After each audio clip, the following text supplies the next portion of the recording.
I was talking to Lupita yesterday, and we're talking about my brother-in-law who hides everything.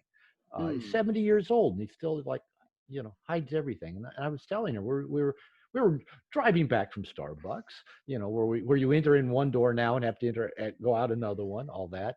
Um, and I was telling her, I used to be just like that. I hid everything. She goes, really? Mm.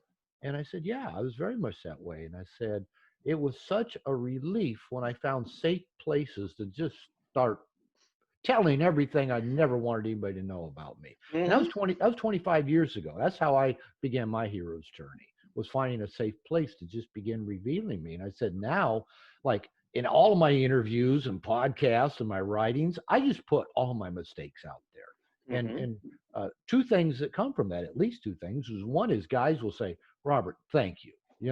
Thank you for just saying it's okay to make mistakes. Hmm. And the second thing that comes out of it is nobody will ever be able to come back and say, Robert, you did this sometime in your past. I'm ratting you out. I'm narking you out. I'm telling on Hmm. you. Yeah, I know. It's in at least half a dozen of my podcasts and these interviews. Hmm. I've told the world every mistake I've made, and I've often said there isn't anything about me that at least one person on this planet knows about. You know my darkest stuff, and as far as I tell, you still like me, and that's the beauty of it, that we nice guys, I think maybe a big part of this hero's journey and the big part of that integrated male is that where we can look at our mistakes without judgment or shame or criticism. Just is something to be learned, is something to be learned, something that makes us human, and actually makes us more interesting and more attractive to other people, because we're and especially I was reading one book, right, just the other I was reading something the other day, that something about being able to have a sense of humor about ourselves, a sense of Mm. humor about our flaws, our mistakes, and our fuck ups, that where we can laugh at them. Man, that's so liberating.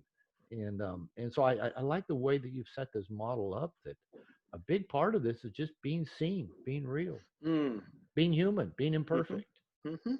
And a third thing, I like what you're saying about it makes you approachable.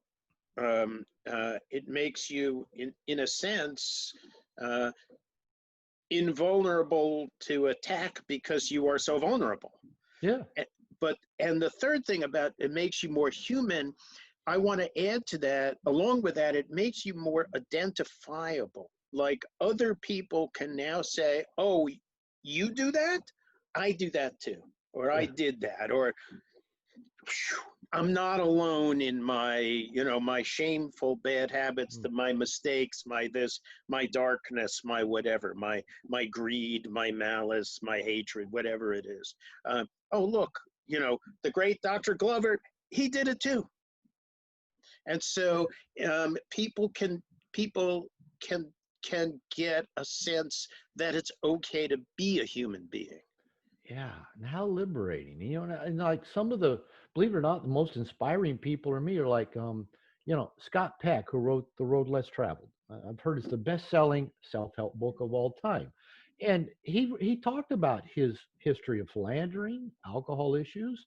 Um, John Bradshaw, famous for The Shame That Binds You, and that public TV series. He fell back into alcoholism. The fact that we're human, we have clay feet, we're fundamentally flawed, in at least this kind of mind body form that we're in. And if we can get our ego out of the way that just says, yeah,